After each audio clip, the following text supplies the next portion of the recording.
All right, so we're back and we're multiplying radicals. And multiplying radicals, there's only one must have. It must have the same index. So if I had two radicals and I was multiplying them together, and it could be the square root of 6 times the square root of 7.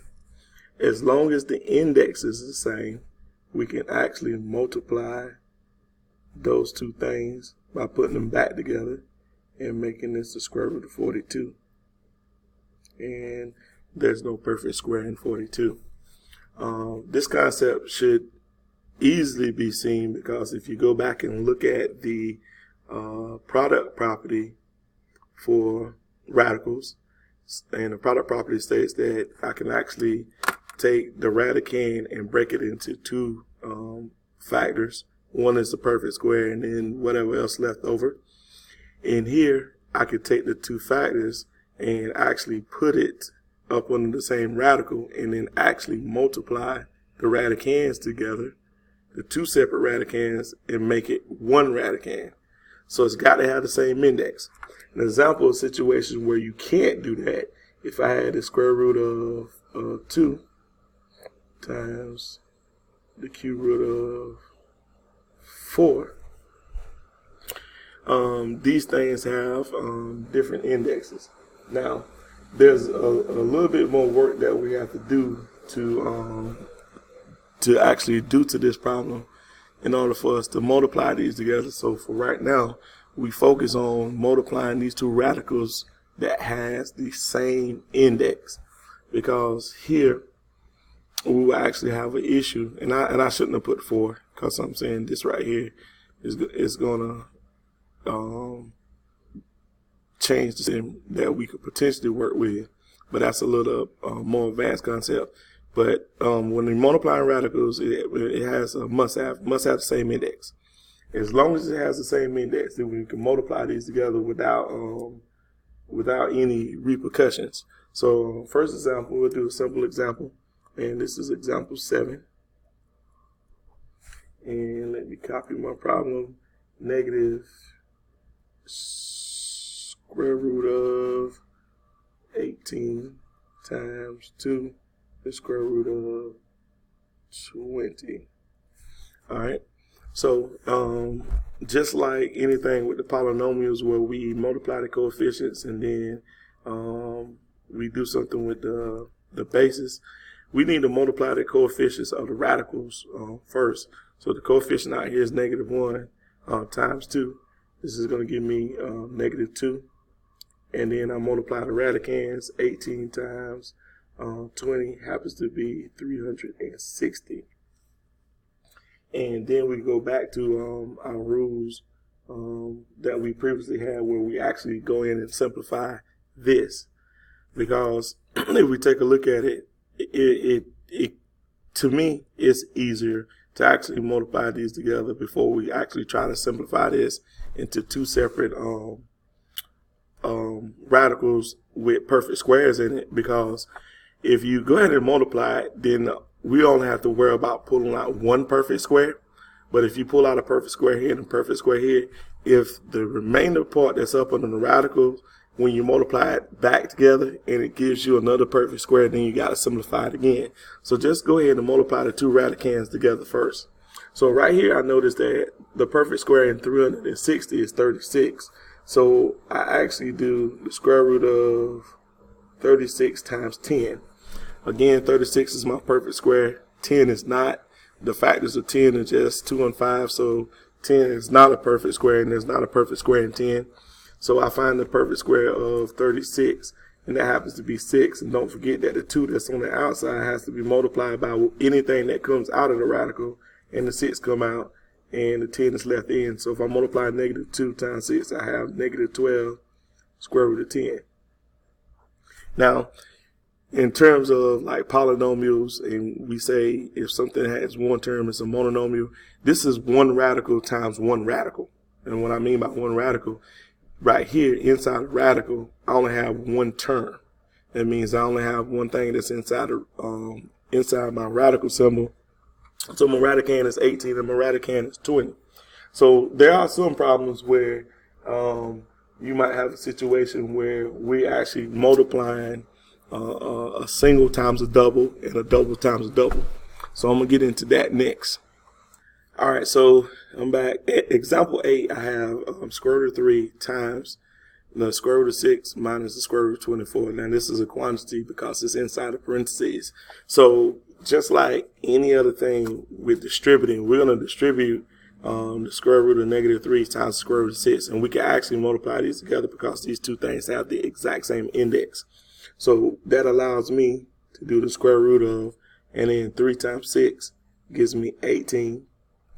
And then minus square root of 3 times the square root of 24. We can actually put it together and do 3 times 24, which happens to be 72.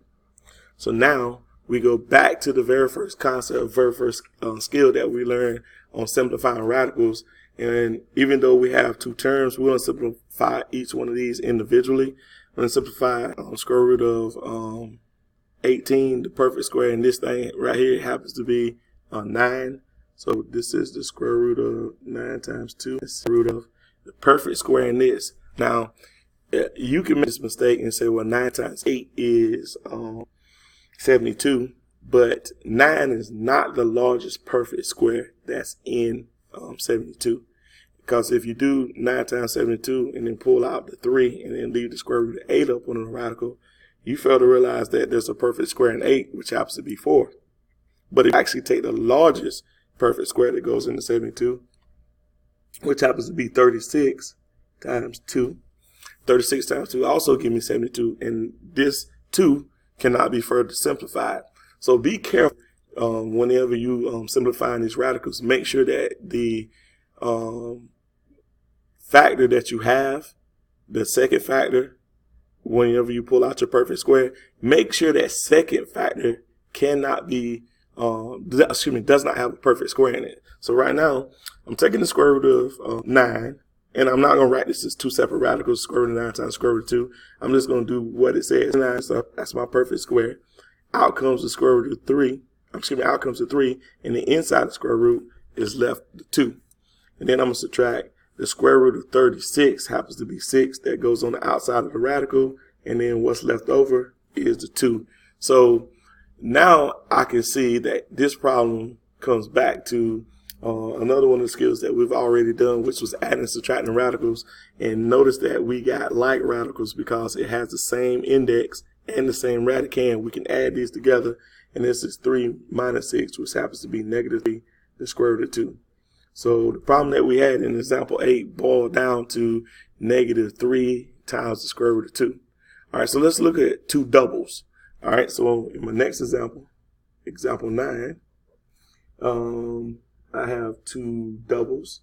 The first double I have is 5 minus the square root of 2 times 7, the square root of 2 plus 1. So I know that you as a student say, well, Coach, I already have a hard time dealing with things that doesn't have radicals. How would I deal with this? Me personally,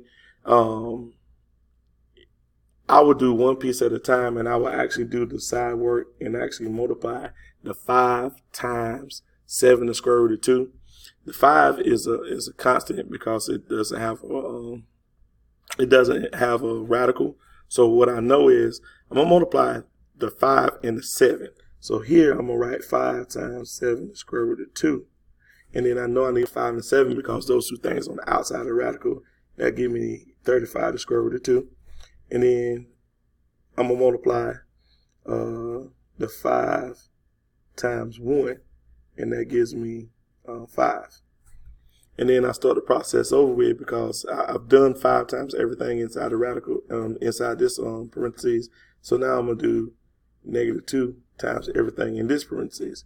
So this is negative square root of, I said negative 2, I'm sorry, negative square root of 2 times 7 the square root of 2. So again, we multiply the things that's outside, and I just put a 1 there to kind of give me a visual. This is negative 1 times 7, that's negative 7. And then we multiply 2 times 2, and we will get 4. But that 4 is a perfect square, so that's negative 7 times 2, which happens to be negative 14. And then the last thing that I would do is -1 to square root of 2. And I just put it here. And I don't like ones in front of radicals or in front of variables. I put it here for visual. And then we multiply that times 1. So we multiply the things that's on the outside of the radical. So -1 times -1 is -1 square root of 2, which is just going to be negative square root of 2. So now we start putting all these pieces together. And what I notice is here I have 2 like terms. So whenever we start combining it, it would just make sense for us to actually write this out. And again, I put the 1 there because a lot of y'all are gonna ask why or where did the 1 come from or why did I get the final answer that I had.